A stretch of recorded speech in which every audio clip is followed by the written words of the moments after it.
Listo. Bueno, y pues muy buenos días a todos. Pues primero que todo, pues agradecerles a todos pues por su tiempo, por su asistencia. Y pues también te agradecemos mucho, Freddy, pues por aceptar nuestra entrevista para nuestro trabajo de filosofía. Vale. Que pues nuestra primera pregunta, pues bueno, lo que se trata nuestro proyecto es sobre esclarecer el problema sobre si la inteligencia artificial es realmente inteligente. Pero pues primero queríamos saber un poco sobre ti, sobre tus estudios y qué nos puedes comentar sobre eso. Bueno, listo chicos, chicas, muchas gracias por la invitación, particularmente a Valerie. Interesante el tema de la entrevista. Bueno, entonces para presentarme un poquito, pues mi nombre completo, no sé si aparezca ahí, Freddy Hernán Prieto Galindo. Soy primo de Valerie por parte del papá de Valerie, digamos, ¿no? En cuanto a mis estudios, yo soy licenciado en filosofía, tengo una maestría en filosofía, una maestría en educación y un doctorado en educación que terminé hace poco en Canadá. Y mi experiencia profesional se ha desarrollado sobre todo en la enseñanza de la filosofía en colegios. Estuve trabajando en colegios como unos 5 años, 6 años, y luego pasé a trabajar en universidades donde también he estado enseñando en programas de filosofía, es decir, a chicos y chicas que estudian filosofía, sobre todo para ser profesores, ¿no? Eh, Actualmente estoy trabajando en la Universidad de la Gran Colombia, en el programa de licenciatura en filosofía de esa universidad, y yo me encargo de orientar principalmente todos los cursos de formación pedagógica y didáctica, digamos que de preparar a los estudiantes para que puedan ejercer una buena labor de enseñanza en los colegios, que es algo bastante difícil. Es un trabajo que me gusta mucho, en realidad. Eh, no sé si tengan alguna duda en particular sobre mi formación o mi experiencia. Eh, de pronto, en temas académicos, digamos que me gusta escribir y suelo escribir sobre todo sobre estos temas en los que me desenvuelvo, es decir, la enseñanza de la filosofía. Y hay una parte de la filosofía que se llama hermenéutica y otra que se llama filosofía de la educación. Entonces, yo escribo sobre todo con relación a esos dos temas, hermenéutica y filosofía de la educación. Digamos que en, en el primero trabajo como asuntos de ética y en el segundo asuntos de crítica a la educación contemporánea que se da sobre todo en educación media. Esto es como, digamos, mi perfil general. Si tienen alguna pregunta, por supuesto, pueden hacérmela. Y bueno, pues en lo personal no tengo ninguna duda, pero pues te agradecemos mucho pues por contarnos sobre ti, sobre tu trayectoria, que la verdad siento que todos podemos dar un gran aporte a esta entrevista. Y pues no sé quién quiere iniciar con su pregunta. Bueno, antes nos presentamos, presento a mis compañeros. Pues bueno, tú ya conoces, pues mi compañera Valeria Galindo, Eleison Riveros, mi persona, Natalie Fraser y Nicole Serrano. Y no sé quién quiera comenzar con la primera pregunta. Jonathan, yo creo que mi primera pregunta sería, ¿en qué medida o hasta qué punto la inteligencia artificial es realmente inteligente, ¿no? Esa sería mi primera pregunta más que todo. Sí, gracias Valeria. Esa es una pregunta muy interesante y muy difícil, porque depende pues de cómo define uno la inteligencia. En el ámbito de lo que se ha llamado inteligencia artificial, lo que se suele entender por inteligencia es como la imitación, digamos, de algunos procesos cognitivos que desarrollamos los seres humanos, ¿no? Sobre todo procesos, digamos, racionales, ¿no? Entonces, digamos, una máquina hoy en día pues ya puede imitar muy bien esos procesos, incluso desarrollarlos mejor que un ser humano muy competente. Y de hecho desde hace mucho tiempo, ustedes seguramente han escuchado noticias de que hay jugadores de ajedrez, los jugadores más famosos, ¿no? Que tienen las habilidades más desarrolladas, que han competido con computadoras. Ahí ya hay un ejercicio de inteligencia artificial, por ejemplo, en cómo la máquina logra detectar los movimientos más exitosos, digamos, para poder ganar una partida.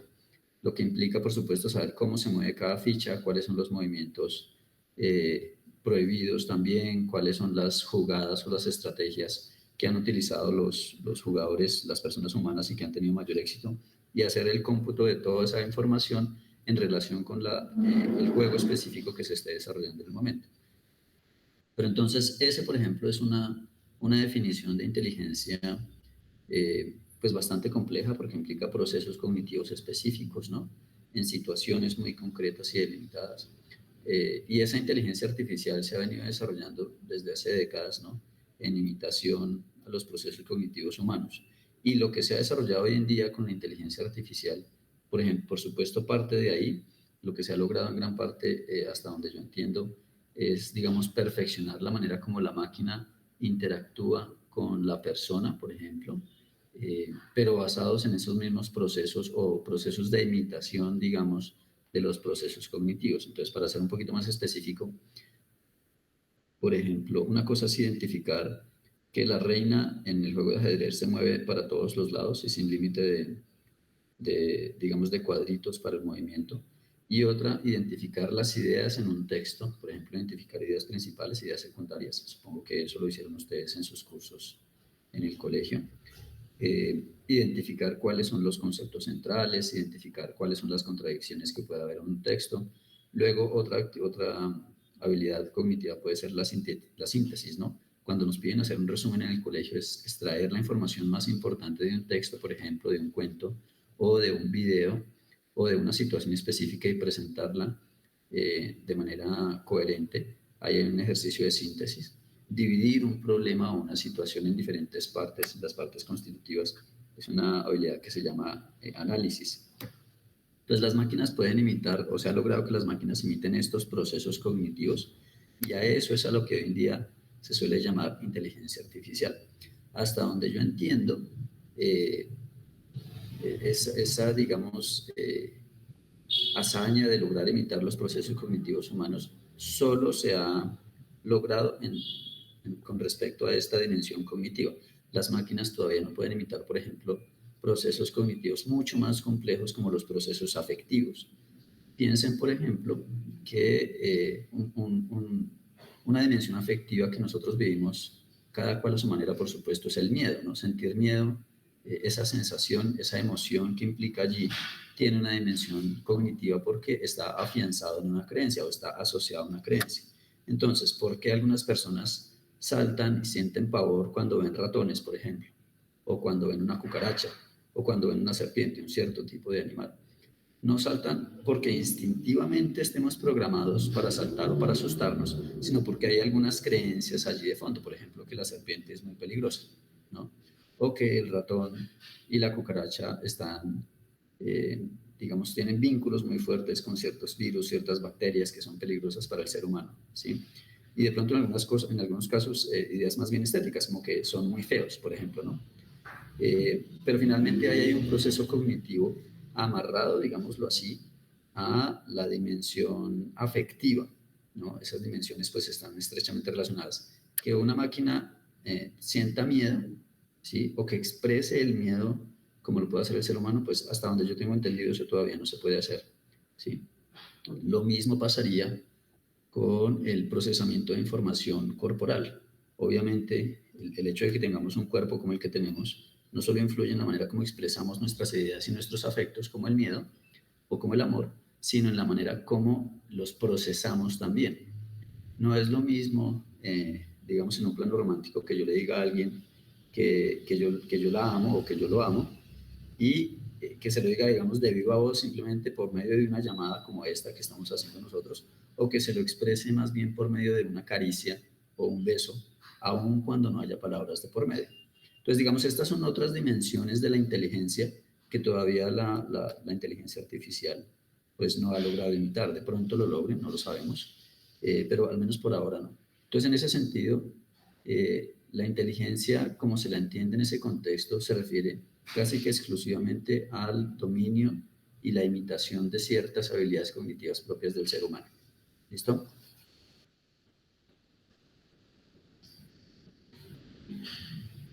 ¿Sí fue claro? ¿Tienen alguna inquietud adicional? En lo lo personal, no, me quedó bastante claro y pues también estoy de acuerdo en que la inteligencia artificial no ha llegado a recrear procesos morales o sentimentales como si lo tenemos los seres humanos. Ajá, Entonces, me parece una respuesta muy completa. Muchas gracias. vale.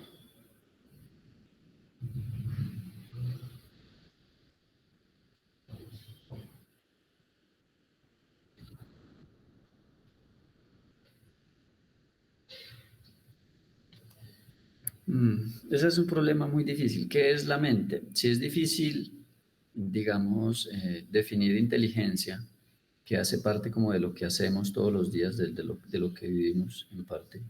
Mente es un concepto mucho más abstracto. Hay mucha filosofía alrededor de ese concepto, particularmente un tipo de filosofía que se llama filosofía analítica, que es una filosofía que yo no trabajo, entonces no podría darles mucha información al respecto. Pero digamos, algunos de los problemas que se han trabajado en filosofía con respecto a la mente tienen que ver, por ejemplo, con la distinción entre mente, espíritu, alma, ¿sí? Pensamientos, los contenidos mismos de la mente, qué es lo que contiene, digamos, la mente, o qué productos desarrolla la mente. Las ideas son un producto de la mente, las emociones, los sentimientos son un producto de la mente. La misma noción de inteligencia de la que estábamos hablando hace un momento puede entrar en conflicto con lo que llamamos mente, ¿no? Otro asunto es como, bueno, en general la inteligencia la ubicamos en el cerebro, ¿no? Como que la parte cognitiva la ubicamos en el cerebro de manera, pues, tradicional. Pero la mente también la ubicaríamos en el cerebro únicamente, o la mente se refiere a algo mucho más complejo relacionado con el alma y en ese sentido tal vez estaría, digámoslo así, distribuida en la totalidad del cuerpo humano, en la totalidad de las células, por ejemplo. Eh, ¿Qué es la mente? No es casi que una pregunta tan compleja como ¿qué es el alma? En la filosofía tradicional, clásica, por ejemplo, medieval, se decía que el ser humano era unión de alma y cuerpo y que en el alma habían tres facultades, digamos, fundamentales, que era la memoria, la voluntad y la razón. Razón, memoria y voluntad. ¿En qué medida cuando se habla de mente se piensa, por ejemplo, solo en razón? ¿Sí? Y en ese sentido, mente podría hasta cierto punto ser sinónimo de inteligencia cognitiva. ¿O en qué medida la mente se relaciona con estas tres dimensiones clásicas, memoria, entendimiento y voluntad? Y entonces la mente sería de pronto como una especie de eh, personita, digamos, que tenemos dentro y como que es la que dirige todos nuestros movimientos, la que toma decisiones por nosotros. Hay una teoría, por supuesto, ficticia sobre el asunto, entonces la llaman la mente como un homúnculo, ¿no? Homúnculo significa un pequeño hombre. Entonces a algún filósofo se le ocurrió pensar que efectivamente nosotros teníamos como una especie de pequeño personaje en nuestra cabeza, que era el que realmente dirigía todos nuestros movimientos y donde se consignaba eso que nosotros llamamos mente. Pero es un concepto excesivamente abstracto, mucho más abstracto que el concepto de inteligencia. Entonces, ha dado para muchos debates en la filosofía. Y hoy en día esos debates pues no están cerrados. A veces se decía, por ejemplo, que la mente tenía la capacidad de conocer todos sus contenidos, ¿no? Y de saber cuándo tenía cierto contenido, por ejemplo, cuál idea o cuál emoción estaba experimentando la persona. La persona solamente tenía que cerrar los ojos, digamos, y hacer como un ejercicio de introspección o revisión interna para saber cuál era la idea, cuál era la emoción que estaba sintiendo. Pero pues poco a poco se ha ido viendo que eso en realidad no es tan cierto, como que desde la psicología, particularmente los aportes de Freud y los psicoanalistas, se ha empezado a dudar de que nosotros seamos capaces de conocer con toda claridad los contenidos o los supuestos contenidos de la mente. Entonces, por ejemplo, nosotros estamos acá en esta videollamada, estamos viendo la pantalla, de pronto estamos viendo algo más, de pronto estamos escuchando o no, eh, pero en todo caso estamos en un estado anímico, tenemos una cierta emoción. La pregunta sería, ¿sabemos con claridad cuál es esa emoción que en este momento estamos viviendo? Porque finalmente como seres afectivos siempre estamos viviendo una suerte de emoción u otra, ¿sí? No existe la neutralidad en términos afectivos. pero ¿cuál es esa emoción que estamos sintiendo en este momento? ¿Qué es lo que nuestra mente está viviendo en este momento?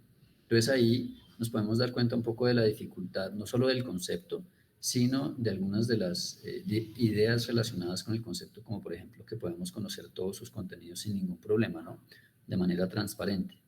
Lo que se ha ido decantando en las últimas décadas en filosofía es que esos conocimientos o esos contenidos más bien de la mente son muy complejos y son muy difíciles de identificar al punto que la persona por sí sola no puede lograrlo, sino que necesita siempre de alguien más, ¿no? En una conversación a veces los amigos le dicen a uno, usted es de tal y de tal manera, y uno no lo acepta, pero con el tiempo uno se va dando cuenta que tenían razón, ¿no? En parte eso tiene que ver con el asunto de que no podemos acceder a los contenidos de nuestra mente si usamos ese lenguaje.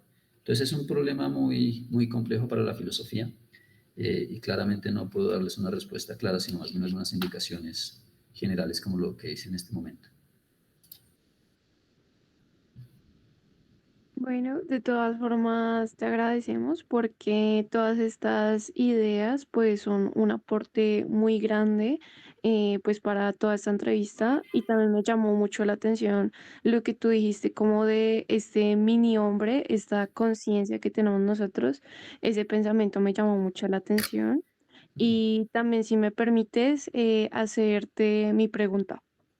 Claro, dime.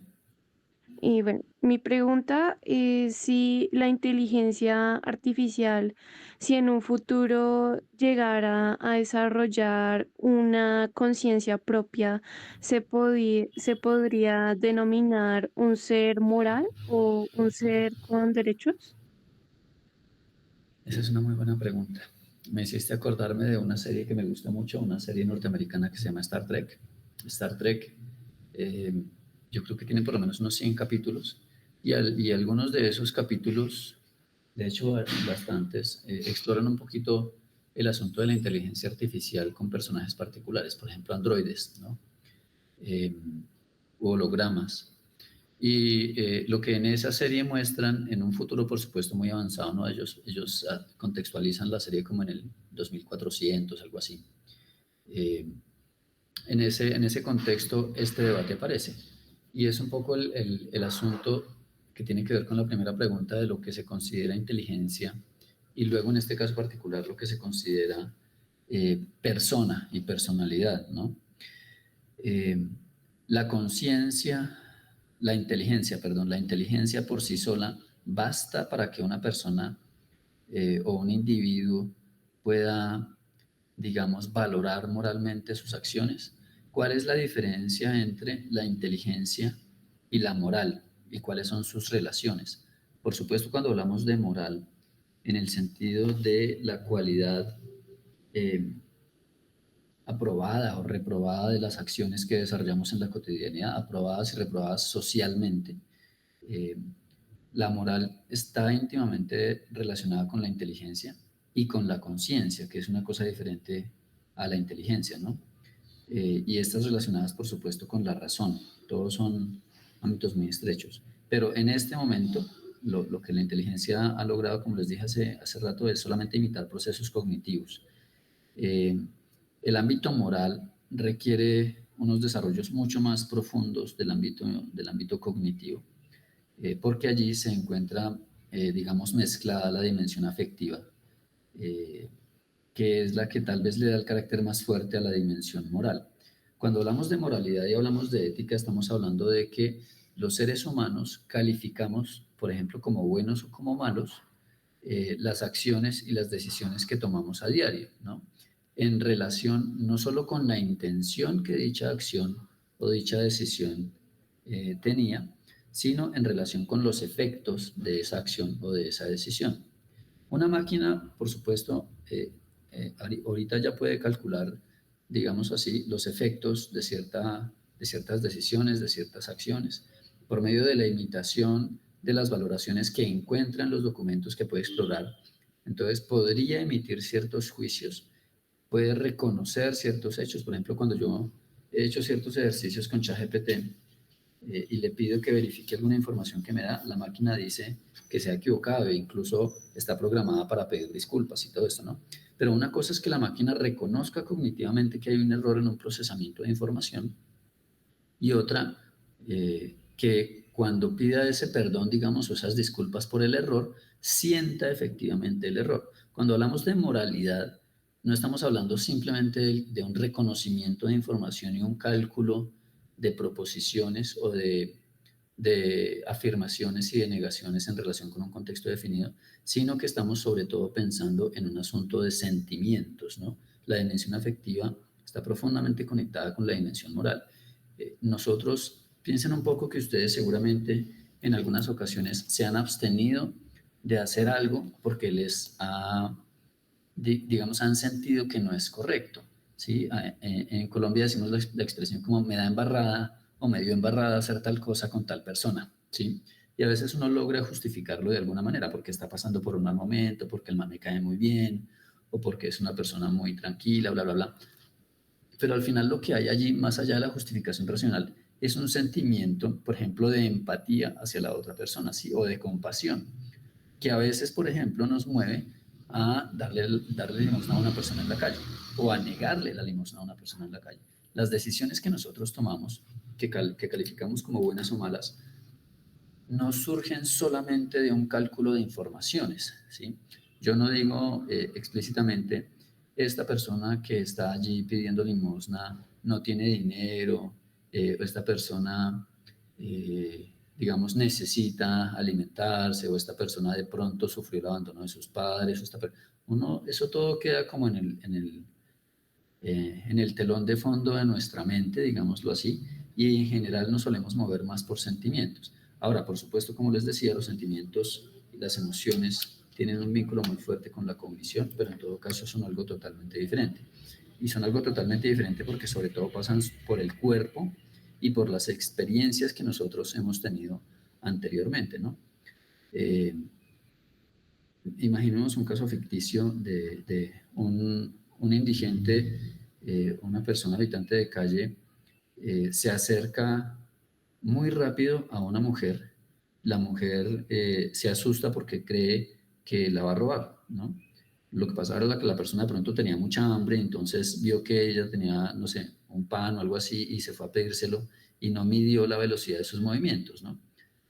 Pero esta mujer entonces se asustó y era una mujer de una edad temprana, pongan ustedes 5 años. De ahí en adelante es muy posible que esta niña siempre se asuste cuando vea un indigente, independientemente de que después haya reconocido que era que el indigente tenía hambre y solamente quería un pan, ¿sí? Esa experiencia en la juventud, en la niñez, marca de manera casi que irrevocable todo el comportamiento que esta mujer va a tener a lo largo de su vida con respecto a los habitantes de calle, sobre todo cuando ven que se acercan a ella. ¿Sí? Eso la psicología lo dejaba muy claro. Entonces con eso yo creo que uno puede pensar, por ejemplo, que sería prácticamente imposible, al menos por ahora, imaginarnos que efectivamente las máquinas de inteligencia artificial, los androides, los robots, los computadores, puedan llegar a desarrollar juicios éticos, digamos, de manera original, ¿no? Que no sean simplemente imitación de la información que encuentran en las redes, porque en las redes pues hay de todo, ¿no? Hay caricaturas, hay novelas, hay... Entonces, a partir de ahí la máquina puede producir unos ciertos juicios, pero una cosa es que produzca un juicio ético y te diga, sí, esta acción está bien o esta acción está mal, eh, y otra cosa es que efectivamente sienta el juicio ético. Ahí es donde está la limitación. Piensen que cuando hablamos de valoraciones morales, insisto, se trata sobre todo es de sentimientos, ¿no? De la parte afectiva. Y la máquina puede programarse para reproducir de manera imitativa las ciertas acciones del ser humano. De hecho, cuando uno le propone una pregunta a la máquina siempre responde, qué buena pregunta. Esta pregunta está relacionada con no sé qué. Pero ese qué buena pregunta no es porque efectivamente la máquina sienta una cierta dicha o felicidad o satisfacción porque la pregunta la hace pensar, digamos, ¿no? Sino porque está programada para responder así. Entonces, en concreto, yo creo que no. No es, al menos lo que yo me imagino por ahora es que no va a ser posible para las máquinas desarrollar juicios morales en el sentido pleno de lo que significa desarrollar un juicio moral, no solamente cognitivamente hablando, sino en términos sobre todo afectivos. Y muchas gracias por responder mi pregunta porque pues siento que llegamos como a la misma conclusión. Bueno, de que no, una máquina no puede llegar a recrear procesos cognitivos, pero no puede llegar a recrear ya lo que es más como esta parte sentimental, bueno, pues todo lo que conforma ser un ser humano, ¿no? Moralmente. Ujú. No sé, Nicole, si quieres seguir con la siguiente pregunta, por favor.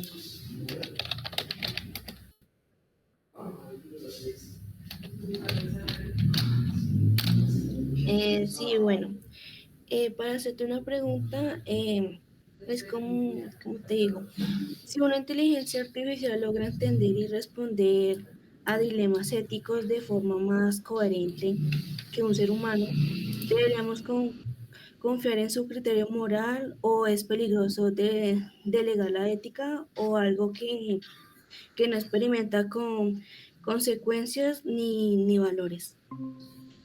Mm.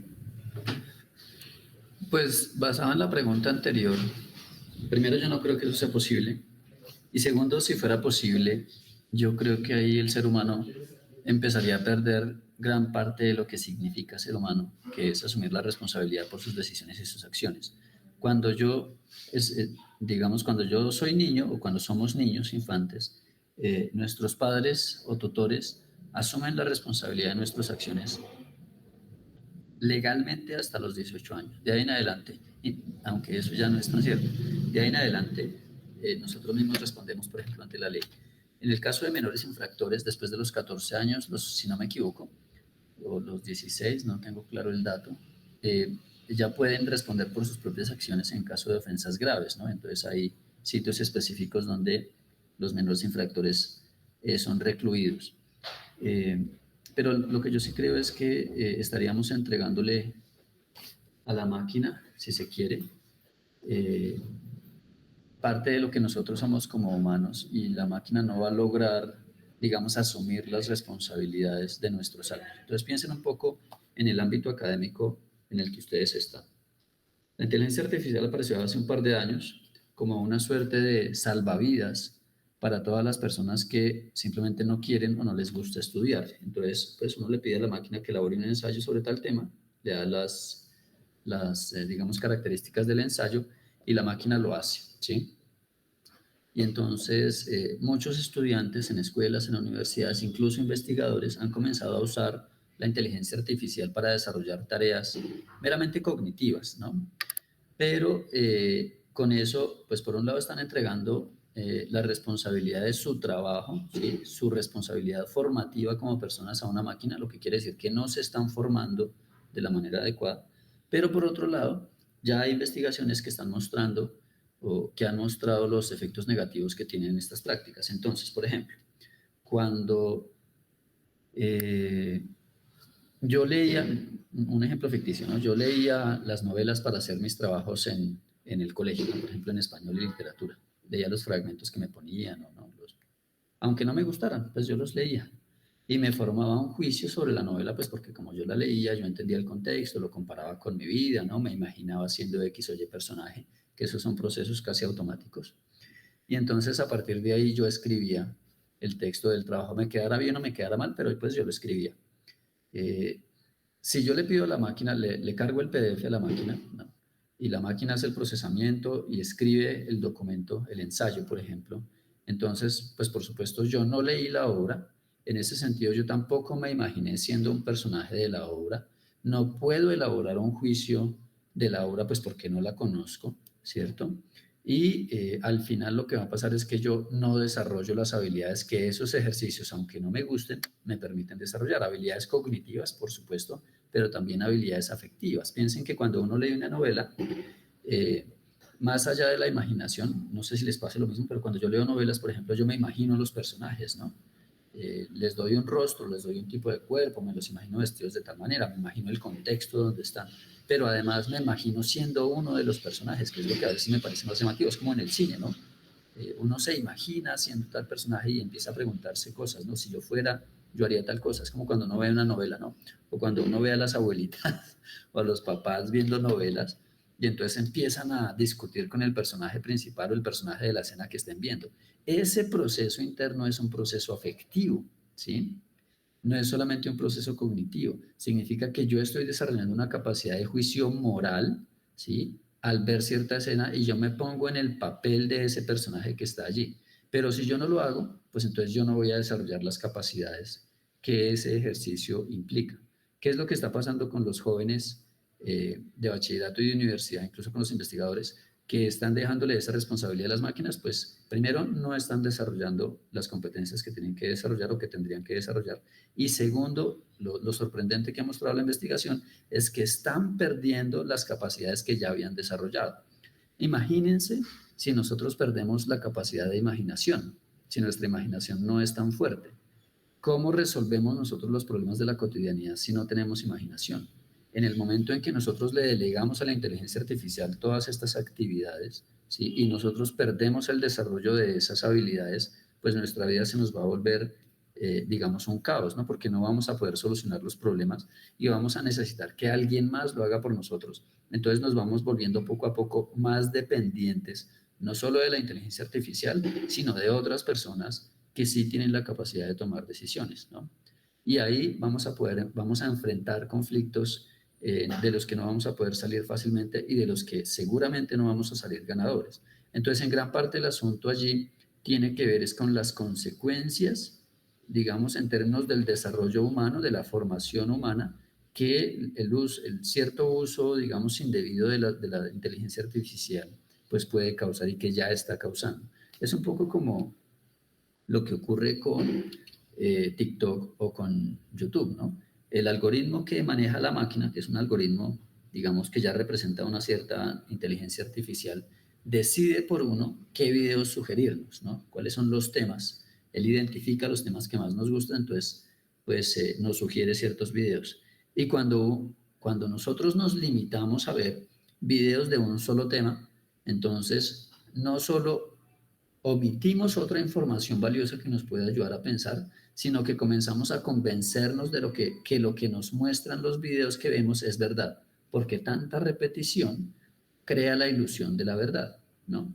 Entonces ahí lo que se pierde es la posibilidad de agrandar, digamos, o de ampliar nuestra posibilidad de pensar desde otras perspectivas. Parte de lo que está causando el desarrollo de este tipo de programas con inteligencia artificial es que la persona pierda habilidades. Y no son simplemente habilidades cognitivas, son habilidades emotivas y afectivas también. Entonces, la persona pierde la capacidad de tomar decisiones, pierde la capacidad de estar en calma, pierde la capacidad de enfrentarse a situaciones difíciles, ¿no? Entonces, fíjense un poco, esto por supuesto no es nuevo, YouTube, eh, Google llevan desarrollando este tipo de algoritmos ya varias décadas, y entonces las personas somos, tendría que incluirme ahí, cada vez más limitados, ¿no? No porque escojamos realmente qué queremos y qué no queremos ver, sino porque le hacemos caso al algoritmo. Cuando yo quiero ver algo diferente, me toca salirme de mi cuenta de YouTube para ver qué es lo que me puede ofrecer de manera aleatoria, ¿no? Y escoger entre lo que me ofrece alguna cosa nueva. Porque si yo me quedo en la cuenta de siempre, entonces siempre voy a ver el mismo tipo de videos, siempre voy a escuchar el mismo tipo de música, siempre voy a escuchar el mismo tipo de youtubers, por ejemplo, ¿no? Y eso limita profundamente la capacidad de comprensión de la vida misma. Entonces, en ese sentido, digamos que habría unas consecuencias pues fatales, ¿no? Para el ser humano. Yo creo que eso ya se está viendo. No sé, no estoy seguro si con eso respondí a la pregunta,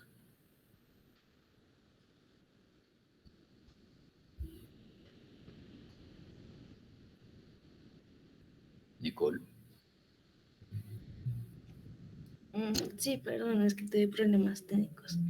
La verdad, sí respondió la pregunta, o sea, a la misma conclusión que llegué yo, entonces, muchas Ok, gracias por responder mi pregunta. vale.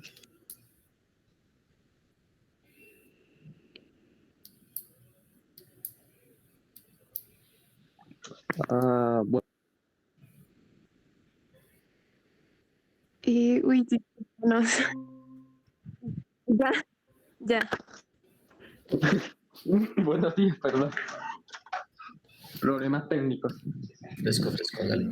Ah, mi pregunta sería que ¿podría la IA ayudarnos a responder preguntas filosóficas que antes parecían imposibles? Pues sí, lo que pasa es que, lo que pasa es que en filosofía, digamos que no se considera que una pregunta sea imposible, sobre todo porque en filosofía no estamos buscando respuestas definitivas, ¿no? Como absolutas.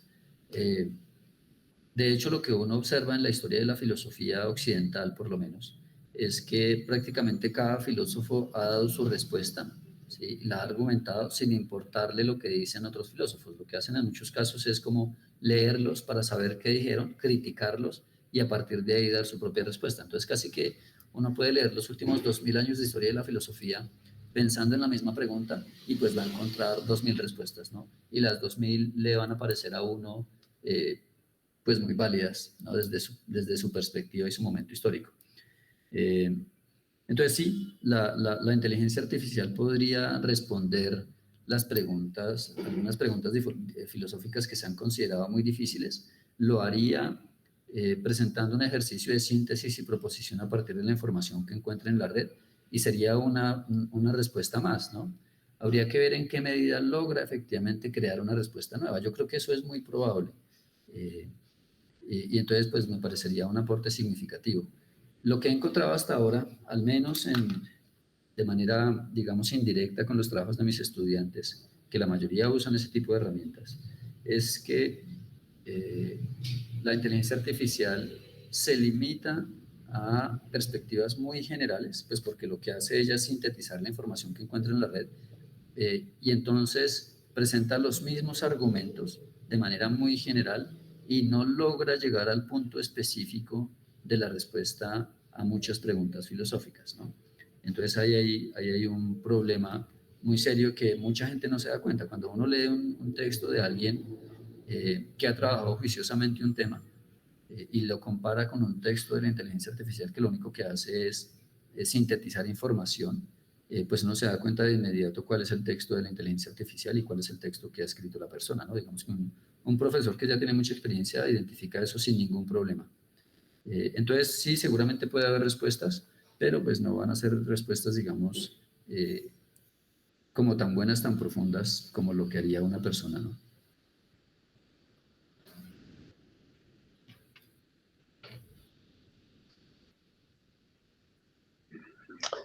Muchas gracias.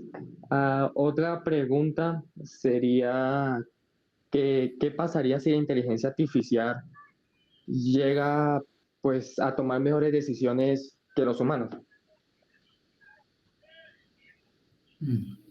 Lo que pasa es que hay un problema y es definir qué es una mejor decisión. En el mundo actual en el que nos encontramos, muy influenciados por el sistema económico-político neoliberal, una decisión buena suele ser una decisión rentable, es decir, una decisión en la que se ha podido obtener, por ejemplo, mucha ganancia en términos económicos, financieros, por ejemplo, en términos de ahorro de energía, por ejemplo, en términos de ahorro de esfuerzo, eh, mucha ganancia sin mucha dedicación, ¿no? En parte lo que ha hecho la inteligencia artificial ha sido eso, ¿no? Como darnos la posibilidad de hacer trabajos mucho más rápidos sin el menor esfuerzo, con una calidad aceptable, en muchos casos una muy buena calidad. Eh, pero ahí en realidad no hay un beneficio para el ser humano. En realidad lo que hay es un perjuicio que muchas personas no logran identificar. Es lo que les decía hace un momento con el asunto de la pérdida de habilidades, ¿no? Que no se limita al ámbito cognitivo, sino que va al ámbito afectivo también. Eh, Imagínense ustedes una persona que, pues digamos, ha decidido por algunas razones de su experiencia, de su vida personal, por ejemplo, con sus padres, con sus hermanos, ha decidido vivir absolutamente solo, aislarse de la sociedad, ¿no? Y lo ha decidido para evitarse problemas, porque cuando hablaba no le entendían, no lo malinterpretaban, cuando sentía algo no veía recompensado su afecto con la otra persona, porque se sentía, digamos, como excluido, ¿no?, de la sociedad, y a raíz de esos sentimientos y sus experiencias decidió alejarse, ¿no?, e irse a vivir al bosque, como lo hacían antiguamente los monjes. ¿Qué pasa con esta persona cuando vuelve a encontrarse por alguna razón con otra persona? Lo más probable es que, pues en lugar de haber desarrollado sus habilidades afectivas, su dimensión afectiva para saber expresarse, pues las haya disminuido aún más y no se pueda comunicar adecuadamente con la persona. Es el caso en gran parte de estos niños que resultan en la selva criados por un animal, ¿no? Que es representado en los mitos de Tarzán o de Mowgli, que en realidad no son tan mitos, es porque ha pasado realmente. Pues estos niños, sin el contacto con otros seres humanos, simplemente pierden el desarrollo de las habilidades afectivas, de las habilidades comunicativas. Entonces, podríamos decir que dejan de ser humanos en el sentido social. Siguen siendo humanos en el sentido biológico, genético, pero no en el sentido social. Y es un poco lo que yo creo que empieza a pasar, o lo que puede llegar a pasar, cuando la inteligencia artificial tenga un rol tan preponderante como el que su merced propone. Lo que va a pasar es que nos vamos a volver cada vez más animales en lugar de cada vez más seres humanos. ¿Por qué? Porque le delegamos a la inteligencia artificial, digamos, roles de nuestra vida que nosotros mismos tendríamos que cumplir para seguir desarrollando habilidades y seguir creciendo como personas. Pero cuando los delegamos, no solo paramos el desarrollo, sino que ese desarrollo disminuye, ¿no? Eso sería lo que puedo decir por ahora. Muchas gracias. Aquí el reloj de mi pantalla me dice que quedan 15 minutos máximo para esta llamada. Sí, señor, y pues agradecemos su tiempo, entonces intentaremos seguir pues lo más brevemente posible. Si alguien más tiene una pregunta o un comentario pues para Freddy, siento que este es el momento. Mi compañera Vanessa Ortiz tuvo un problema de fuerza mayor, pero ya nos indicó su pregunta. Entonces la pregunta de ella es, eh, ¿podemos hablar de conciencia en las máquinas o eso es solo un atributo exclusivamente humano?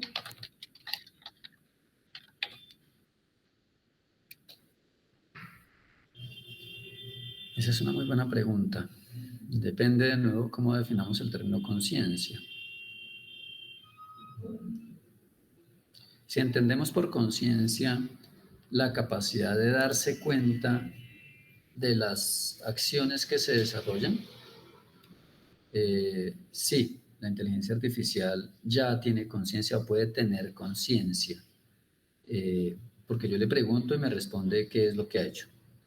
Ahora, si yo uso un concepto un poco más complejo de conciencia, como la capacidad de revisión autónoma y libre de las creencias, de las decisiones, de las acciones, de los sentimientos, de las emociones, y la capacidad, digamos, de valorar esos contenidos, entonces no, porque pues hasta ahora no se ha demostrado, y yo creo que es muy difícil demostrar que la inteligencia artificial tenga creencias. La inteligencia artificial no tiene creencias, tiene información. Es más, ni siquiera tiene información, tiene acceso a información, ¿sí? Y con base en la información a la que puede acceder, da respuestas a las preguntas que le hacemos. Pero por sí misma, la inteligencia artificial no hace nada, digamos, ¿no? No es que amaneció el día de hoy a las 7 de la mañana, se prendió como si se despertara y entonces decidió buscar información sobre algún tema, ¿no? La inteligencia artificial responde ante los comandos de la persona que activa el motor de búsqueda. Si el término conciencia implica esa cierta, digamos, autonomía para examinar todos sus contenidos, ¿no? Lo que les decía, razones, creencias, emociones, etcétera. Si la conciencia encierra esa posibilidad de autonomía, claramente la inteligencia artificial no la tiene aún. Y yo creo que es muy poco probable que la tenga o que los seres humanos lleguemos a darle esa autonomía. Yo creo que eso lo reflejaba muy bien el cine en personajes como Robocop o, ¿no?, los personajes que hace Schwarzenegger, con novelas un poco distópicas donde la inteligencia artificial entra en guerra con los seres humanos, ¿no? Algo que mostró también, por ejemplo, Matrix, que son películas muy buenas, o series muy buenas, que muestran un poco los temores que tenemos los seres humanos en relación con un desarrollo, digamos, profundo de la inteligencia artificial al punto de darle conciencia y autonomía. Pero en principio yo creo que eso no es posible. De pronto puede hacerlo, pero no creo que sea posible. Y si es posible, no creo que le demos esa autonomía a la máquina, ¿no? Sería, creo yo, realmente peligroso. No tanto porque las máquinas vayan a llegar a la conclusión de que la mejor salida para que el ser humano prospere es volverlo un esclavo, o que no tiene ninguna salida y lo elimine, sino porque al darle tanta autonomía a la máquina, lo que vamos a lograr es comenzar un proceso involutivo en el que cada vez perdamos más capacidades y en última instancia perdamos lo que podríamos llamar nuestra propia humanidad, ¿no?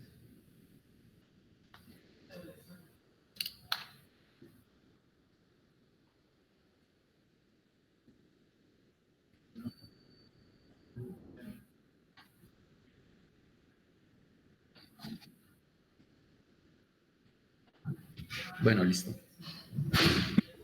Muy buenos días. Daniel. Hola.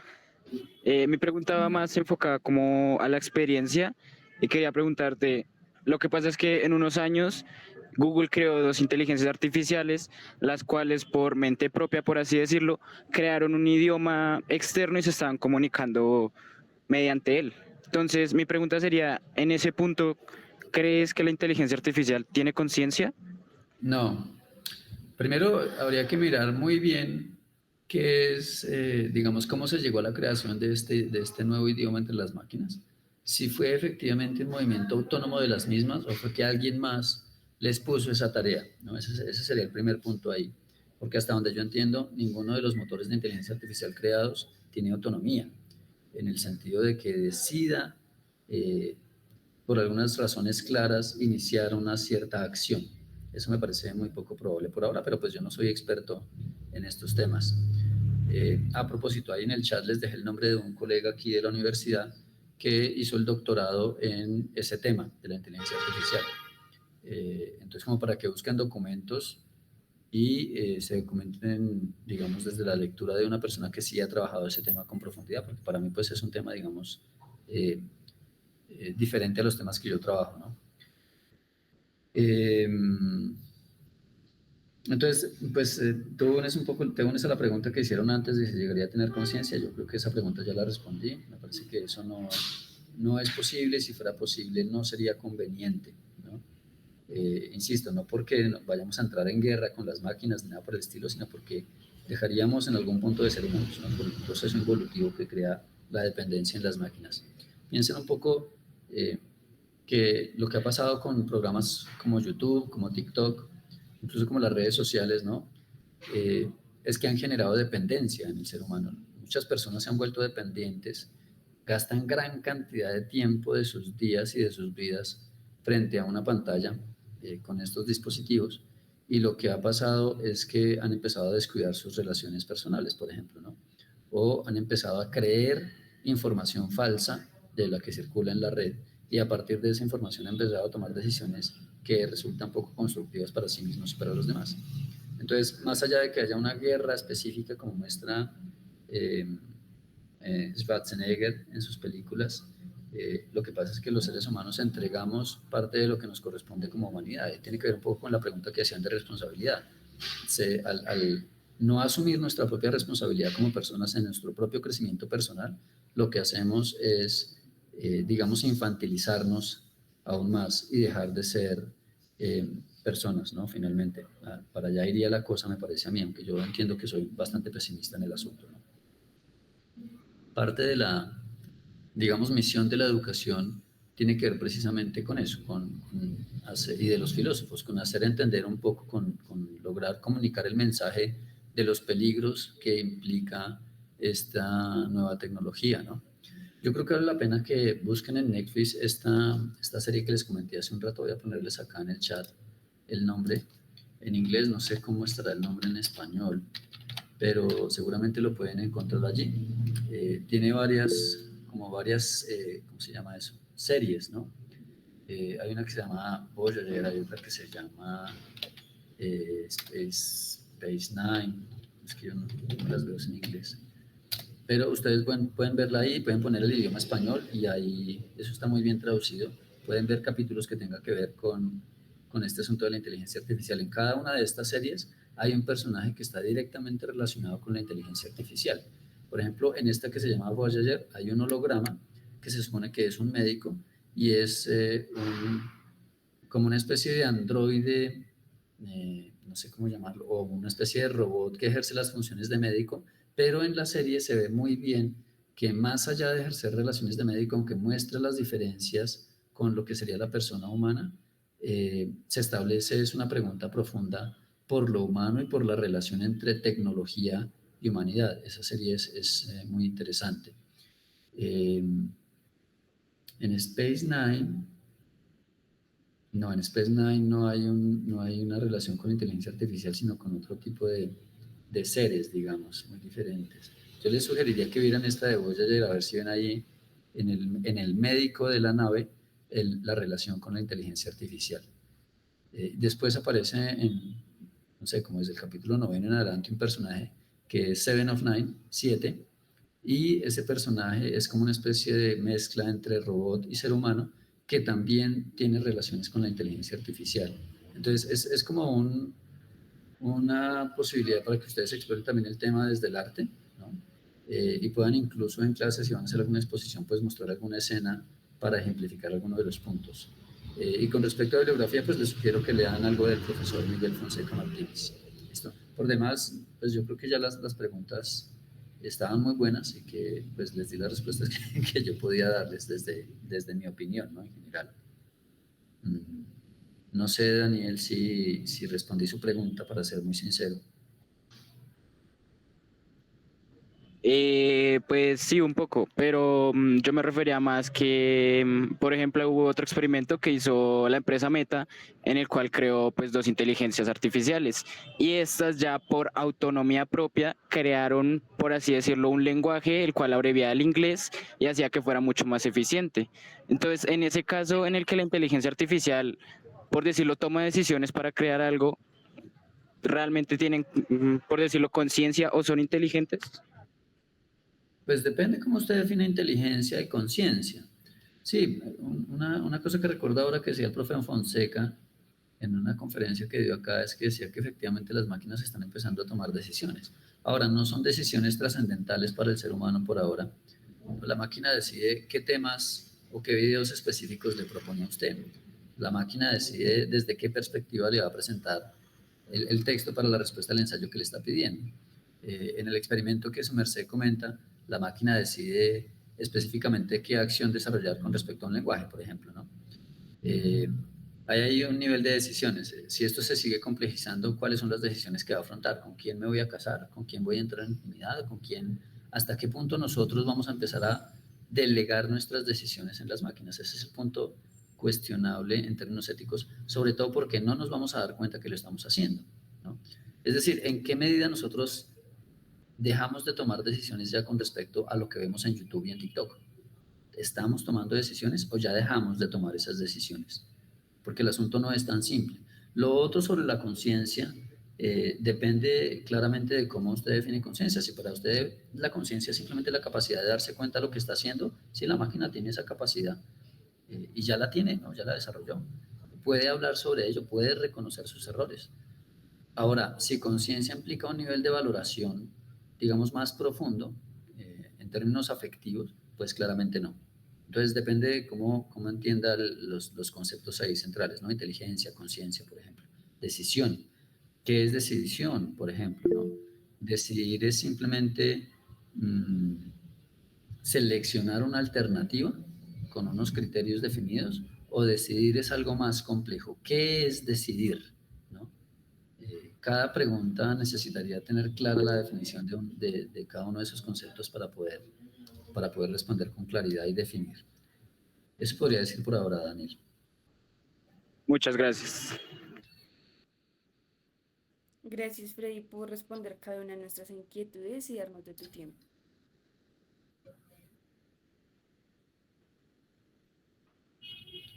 Bueno, Valerie, estuvo chévere el espacio. Ojalá les vaya bien en el trabajo y piensen con tranquilidad el asunto, pero que lo piensen ustedes mismos.